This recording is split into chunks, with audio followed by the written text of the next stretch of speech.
നമസ്കാരം. അംജിയുടെ മറ്റു എപ്പിസോഡിലേക്ക് ഏവർക്കും സ്വാഗതം. മഹാരാഷ്ട്രയിലെ ഏറ്റവും പുതിയ വാർത്തകളും വിശേഷങ്ങളുമായി എല്ലാ ശനിയാഴ്ച വൈകിട്ട് 4:30 കൈലി ന്യൂസിൽ. ഈ പരിപാടി നിങ്ങൾക്കായി സമർപ്പിക്കുന്നത് Amritveni Hair Elixir for Women. Azure Builders, building beyond blue. കാണാം പ്രധാന വാർത്ത. മുംബൈയിലും പ്രാന്തപ്രദേശങ്ങളിലും കനത്ത മഴ. മഴക്കെടുതിയിൽ നഗരത്തിൽ 2 മരണം, നിരവധി നാശനഷ്ടങ്ങൾ. മഹാരാഷ്ട്ര രാഷ്ട്രീയത്തിൽ ഉദ്ധവ് താക്കറെക്ക് വീണ്ടും തിരിച്ചടി. സംസ്ഥാനത്തെ രാഷ്ട്രീയ സമവാക്യങ്ങൾ മാറിമറിയുമെന്ന സൂചന. രാജ്യത്ത് രൂക്ഷമാകുന്ന കാർഷിക പ്രതിസന്ധിക്കെതിരെ രാജ്യവ്യാപക സമരങ്ങൾ ശക്തിപ്പെടുത്താൻ കിസാൻ സഭ. മഹാരാഷ്ട്ര അധ്യാപക യോഗ്യതാ പരീക്ഷാ ചോദ്യപേപ്പർ ചോർച്ചക്കേസിൽ 3 പ്രതികൾ അറസ്റ്റിൽ. രാജ്യത്തെ പരീക്ഷാ സംവിധാനത്തിന്റെ വിശ്വാസ്യത ചോദ്യമുനയിൽ. പൂനെയിൽ യുവാവിനെ കൊലപ്പെടുത്തിയ കേസിന്റെ ചുരുളഴിയുമ്പോൾ പുറത്തുവരുന്ന ഞെട്ടിക്കുന്ന വിവരങ്ങൾ. പരസ്പരം പഴിചാരി പ്രതിശുദ്ധ വധുവും കാമുകനും. Leadership and social commitment. Television താരം അനീഷ് ഷവിയുമൊത്തൊരു സംവാദം. കടുത്ത വേനലിൽ വെന്തുരുകിയ മുംബൈയിൽ വൈകിയെത്തിയ മഴക്കാലം പതിവ് പോലെ ദുരിതമായി മാറുകയാണ്. കനത്ത മഴയെ തുടർന്നുണ്ടായ വെള്ളക്കെട്ടും അപകടങ്ങളും നഗരജീവിതത്തെ ബാധിച്ചപ്പോൾ മഴക്കെടുതിയിൽ 2 മരണങ്ങളും റിപ്പോർട്ട് ചെയ്തു. കാണാം വാർത്തകൾ വിശദമായി. മുംബൈയിൽ ശക്തമായ മഴ വീണ്ടും ജനജീവിതം താറുമാറാക്കി.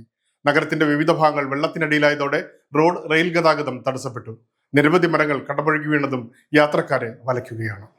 മുംബൈയിൽ കനത്ത മഴ തുടരുമ്പോൾ നഗരത്തിന്റെ വിവിധ ഭാഗങ്ങളിൽ വ്യാപകമായ വെള്ളക്കെട്ടാണ് അനുഭവപ്പെടുന്നത്. ബാന്ദ്ര കുർള കോംപ്ലക്സ്, അന്തേരി, ചെമ്പൂർ തുടങ്ങിയ താഴ്ന്ന പ്രദേശങ്ങളിൽ റോഡുകൾ വെള്ളത്തിനടിയിലായി. നിരവധി മരങ്ങൾ കടപുഴകി വീണതോടെ പ്രധാന റോഡുകളിലെ ഗതാഗതം മണിക്കൂറുകളോളം സ്തംഭിച്ചു. റെയിൽവേ ട്രാക്കുകളിൽ വെള്ളം കയറിയതിനെ തുടർന്ന് ഹാർബർ ലൈൻ, ലോക്കൽ ട്രെയിൻ സർവീസുകൾ തടസ്സപ്പെട്ടു. രാവിലെ ഓഫീസ് സമയത്ത് ആയിരക്കണക്കിന് യാത്രക്കാരാണ് സ്റ്റേഷനുകളിൽ കുടുങ്ങിയത്. ചെമ്പൂരിൽ ശക്തമായ മഴയ്ക്കിടെ മരം കടപുഴകി വീണ് ഒരു കുട്ടി മരിച്ച സംഭവം ആശങ്ക വർദ്ധിപ്പിച്ചു. അതേസമയം നഗരത്തിലെ കുഴികളും വെള്ളക്കെട്ടും വാഹനയാത്ര കൂടുതൽ ദുഷ്കരമാക്കിയിരിക്കുകയാണ്. ഇന്ത്യൻ കാലാവസ്ഥാ വകുപ്പ് അടുത്ത 24 മണിക്കൂറും മുംബൈയിലും സമീപ പ്രദേശങ്ങളിലും ശക്തമായ മഴയ്ക്ക് സാധ്യത പ്രവചിച്ചിട്ടുണ്ട്. സ്ഥിതിഗതികൾ വിലയിരുത്തിയ ശേഷം സ്കൂളുകൾക്ക് അവധി പ്രഖ്യാപിക്കണമോ എന്ന കാര്യത്തിൽ ബൃഹൻ മുംബൈ മുനിസിപ്പൽ കോർപ്പറേഷൻ തീരുമാനമെടുക്കും. മഴ ശക്തമായി തുടരുന്ന സാഹചര്യത്തിൽ ജനങ്ങൾ അതീവ ജാഗ്രത പാലിക്കണമെന്ന് അധികൃതർ നിർദ്ദേശിച്ചിട്ടുണ്ട്. കനത്ത മഴയ്ക്കിടെ മുംബൈ സാക്കിനാക്കയിലെ തുറന്ന മാൻഹോളിൽ വീണ് 60 വയസ്സുകാരൻ മരിച്ചു. സാക്കിനാക്കയിലെ യാദവ് നഗറിൽ താമസിക്കുന്ന असलम इसाक शेखाണ് മരിച്ചത്. एक 55 साल के व्यक्ति असलम भाई, जिनको मैं स्वयं जानता था, वो यहाँ मेन हॉल जो गटर जिसे कहते हैं उसमें गिरकर उनकी मौत हो गई है। ये हादसा दिल को दहला देने वाला है. इससे जुड़े जितने भी ऑफिसर हैं जिनकी लापरवाही से ये सब हुआ है, उनके खिलाफ सख्त से सख्त कार्रवाई होनी चाहिए. സാക്കിനാക്കയിലെ സൺമാൻ ഹോട്ടലിന് സമീപമുള്ള ഖൈരാനി റോഡിലാണ് സംഭവം. പ്രദേശത്തെ സ്വകാര്യ കരാറുകാരൻ ഡ്രൈനേജിന്റെ അറ്റകുറ്റപ്പണികൾ നടത്തുന്നതിന്റെ ഭാഗമായി മാൻഹോൾ തുറന്നു വച്ചിരുന്നു. മൊബൈൽ ഫോണിൽ സംസാരിച്ചുകൊണ്ട് നടന്നു നീങ്ങവേ അസ്ലാം മാൻഹോളിലേക്ക് വീഴുകയായിരുന്നു. മഹാരാഷ്ട്ര രാഷ്ട്രീയത്തിൽ ഉദ്ധവ് താക്കറെക്ക് വീണ്ടും തിരിച്ചടി. ലോക്സഭയിലെ 6 എംപിമാർ ഷിൻഡെ പക്ഷത്തേക്ക് ചേക്കേറിയതിന് പിന്നാലെ ആദിത്യ താക്കറെയുടെ അടുത്ത അനുയായിയും ഏക്നാഥ് ഷിൻഡെയെ പിന്തുണച്ച് രംഗത്തെത്തി. ശിവസേന താക്കറെ പക്ഷത്തിന് തുടർച്ചയായ തിരിച്ചടികളാണ് മഹാരാഷ്ട്ര രാഷ്ട്രീയത്തിൽ സംഭവിക്കുന്നത്. ആദിത്യ താക്കറെയുടെ വിശ്വസ്തനും ലെജിസ്ലേറ്റീവ് കൗൺസിൽ അംഗവുമായ സച്ചിൻ ആഹിർ ഏക്നാഥ് ഷിൻഡെ നയിക്കുന്ന ശിവസേനയുടെ സ്ഥാനാർത്ഥിയായി നിയമസഭാ കൗൺസിൽ ഡെപ്യൂട്ടി ചെയർപേഴ്സൺ തെരഞ്ഞെടുപ്പിന് നാമനിർദ്ദേശം സമർപ്പിച്ചു. 6 ലോക്സഭാ എംപിമാർ ഉദ്ധവ് താക്കറെ ക്യാമ്പ് വിട്ടതിന് പിന്നാലെ എത്തിയ ഈ നീക്കം മുംബൈയിലെ ഉദ്ധവ് വിഭാഗത്തിന്റെ രാഷ്ട്രീയ സ്വാധീനത്തിന് വലിയ ആഘാതമാണെന്നാണ് രാഷ്ട്രീയ നിരീക്ഷകരുടെ വിലയിരുത്തൽ. കൂടുതൽ MLA മാർ താക്കറെ പക്ഷത്ത് നിന്ന് പടിയിറങ്ങാനുള്ള തയ്യാറെടുപ്പിലാണെന്നും അടുത്ത വൃത്തങ്ങൾ പറയുന്നു. താക്കറെ പക്ഷത്തിന്റെ വീഴ്ചയ്ക്ക് വലിയൊരു വിഭാഗം കുറ്റപ്പെടുത്തുന്നത് സഞ്ജയ് റാവുത്തിന്റെ ഇടപെടലുകളാണ്. സമാനമായ നീക്കങ്ങൾ NCP ശരത് പവാർ പക്ഷത്തും കോൺഗ്രസിലും ഉണ്ടായേക്കാമെന്ന സൂചനകളും പുറത്തുവരുന്നുണ്ട്. അതേസമയം സച്ചിൻ ആഹിർ പാർട്ടി മാറിയിട്ടില്ലെന്നാണ് ഏക്നാഥ് ഷിൻഡെയുടെ വിശദീകരണം. 2022 ശിവസേനയുടെ അമ്പംബില്ലും ചിഹ്നത്തിൽ MLC ആയി തിരഞ്ഞെടുക്കപ്പെട്ട സച്ചിൻ ഇപ്പോഴും യഥാർത്ഥ ശിവസേനയിലാണെന്നും പാർട്ടിയുടെ പേരും ചിഹ്നവും നിലവിൽ തങ്ങളുടെ പക്ഷത്തിനാണെന്നും ഷിൻഡെ അവകാശപ്പെട്ടു. ഉദ്ധവ് താക്കറെ വിഭാഗം ഈ നീക്കത്തോടെ എങ്ങനെ പ്രതികരിക്കുമെന്നതും ഇത് മഹാരാഷ്ട്രയിലെ രാഷ്ട്രീയ സമവാക്യങ്ങളെ എത്രത്തോളം മാറ്റിമറിക്കുമെന്നതുമാണ് രാഷ്ട്രീയ അകത്തളങ്ങളിലെ ചൂടൻ ചർച്ച.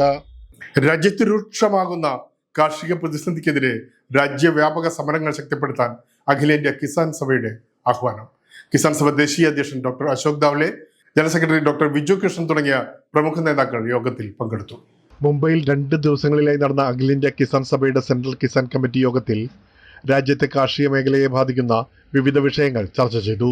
ഇന്ത്യൻ കാർഷിക മേഖല നേരിടുന്ന വെല്ലുവിളികൾക്കെതിരെ രാജ്യവ്യാപക സമരങ്ങൾ ശക്തിപ്പെടുത്താൻ യോഗം തീരുമാനിച്ചതായി അഖിലേന്ത്യാ കിസാൻ സഭ ദേശീയ general secretary doctor Viju Krishnan പറഞ്ഞു.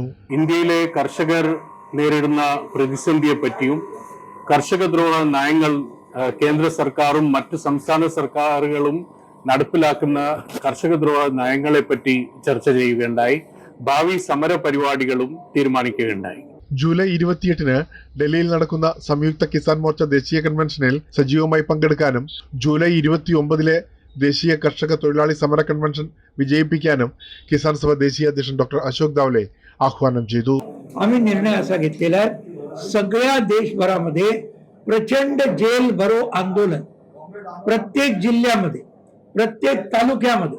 ഓഗസ്റ്റ് 10-ന് രാജ്യത്തെ എല്ലാ ജില്ലകളിലും നടക്കുന്ന ജയിൽ ബരോ പ്രക്ഷോഭത്തിൽ കർഷകരും തൊഴിലാളികളും കാർഷിക തൊഴിലാളികളും വൻതോതിൽ പങ്കെടുക്കുമെന്ന് ഡോക്ടർ വിജു കൃഷ്ണൻ പറഞ്ഞു.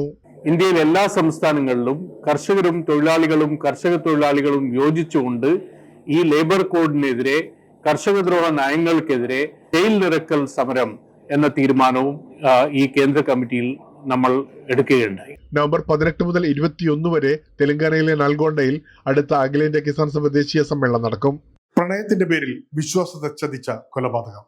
പൂനെയിൽ യുവാവിനെ കൊലപ്പെടുത്തിയ കേസിൽ പുറത്തുവരുന്നത് ഞെട്ടിക്കുന്ന വിവരങ്ങൾ. പ്രതിശുദ്ധ വധുവും കാമുകനും ചേർന്ന് കൊലപാതകത്തിന് മുമ്പ് മലമുകളിൽ റിഹേഴ്സൽ നടത്തിയെന്നും പോലീസിനെ തെറ്റിദ്ധരിപ്പിക്കാനുള്ള പദ്ധതിയും മുൻകൂട്ടി തയ്യാറാക്കിയിരുന്നുവെന്നും അന്വേഷണത്തിൽ കണ്ടെത്തി.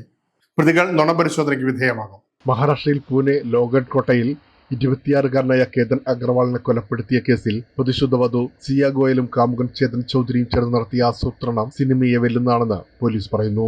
മകനെ എന്തിനു വേണ്ടി കൊന്നുവെന്നാണ് കേതന്റെ മാതാപിതാക്കൾ ചോദിക്കുന്നത്. कुछ भी नहीं था, ऐसा हमको कुछ डाउट भी नहीं आया. मैं बहुत बार उससे मिली, हम बहुत बार शॉपिंग भी गए, हम लोग बहुत बार डिनर पे भी गए, कहीं नहीं हमको डाउट आया कि सिया ऐसी लड़की है. तो जैसे ही अभी पुलिस इन्वेस्टिगेशन से पता चल रहा है, ये लड़का चेतन चौधरी मार्केट यार्ड से वो लोहगढ़ वहां पहुंचा. उनके आगे 10-20 फुट आगे पीछे 10-20 फुट ही वो दिख रहा है चलता हुआ. एक साथ ही ऊपर गए, दोनों ने मिलके उसके ऊपर किसी चीज का वार करके उसको ऊपर से नीचे फेंक दी. അതേസമയം കുറ്റം ചെയ്തവർക്ക് അർഹമായ ശിക്ഷ കൊടുക്കണമെന്നാണ് സിഐയുടെ മാതാപിതാക്കൾ പറയുന്നത്. എന്നാൽ ഇങ്ങനെ ഒരു ബന്ധത്തെക്കുറിച്ച് തനിക്കറിയില്ലെന്നും മകൻ നിരപരാധിയാണെന്നുമാണ് ചേതൻ ചൗധരിയുടെ പിതാവ് പറയുന്നത്. चेतन ने बोला इसलिए, बाकी पहले तो अपने को कुछ मैटर मालूम नहीं. चेतन ने हम जब चौकी में गए उसको अरेस्ट करने के बाद में, तो उसने क्या बोला कि मैंने इनको कुछ धक्का विक्का कुछ नहीं दिया, मैं दूर खड़ा था. കൊലപാതകത്തിന് ദിവസങ്ങൾക്ക് മുമ്പ് സിഐയുടെ വീടിന് സമീപമുള്ള ലുല്ല നഗറിലെ കുന്നിൻ മുകളിൽ വെച്ച് കേതനെ എങ്ങനെ തള്ളിയിടണമെന്ന് ഇരുവരും റിഹേഴ്സൽ നടത്തിയതായി അന്വേഷണത്തിൽ കണ്ടെത്തി. സിഐയെ സ്ഥലത്തെത്തിച്ച് പോലീസ് തെളിവെടുപ്പ് നടത്തുകയും കൊലപാതക രംഗം ഡമ്മി ഉപയോഗിച്ച് പുനരാവിഷ്കരിക്കുകയും ചെയ്തു. കൃത്യമായ ആസൂത്രണത്തോടെയാണ് ഇരുവരും കൊലപാതകം നടപ്പിലാക്കിയത്. ഒരാളെ എങ്ങനെ കൊല്ലണമെന്നതിനെക്കുറിച്ച് ഇവർ ഗൂഗിളിൽ തെരച്ചിൽ നടത്തിയിരുന്നതായി പോലീസ് അന്വേഷണത്തിൽ വ്യക്തമാക്കി. പിടിക്കപ്പെട്ടാൽ പോലീസിന് നൽകേണ്ട മറുപടികൾ വരെ ഇവർ നേരത്തെ തയ്യാറാക്കി പരിശീലിച്ചിരുന്നു. ये लोग किले पे गए, पीछे से वो आया और वहां पे जाके उन्होंने उसको पुश किया और गिरने के बाद उसकी मृत्यु हो गई. മെയ് അവസാനത്തോടെ തന്നെ കൊലപാതക പദ്ധതിക്ക് ഇവർ രൂപം നൽകിയിരുന്നതായാണ് സൂചന.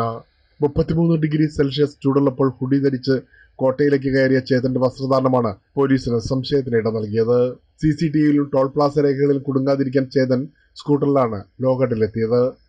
തിരിച്ചറിയാതിരിക്കാൻ വേഷം മാറാൻ ശ്രമിച്ചെങ്കിലും കടുത്ത ചൂടിൽ ഹുഡി ധരിച്ചെത്തിയതാണ് പോലീസിന്റെ സംശയത്തിന് വഴിവെച്ചത്.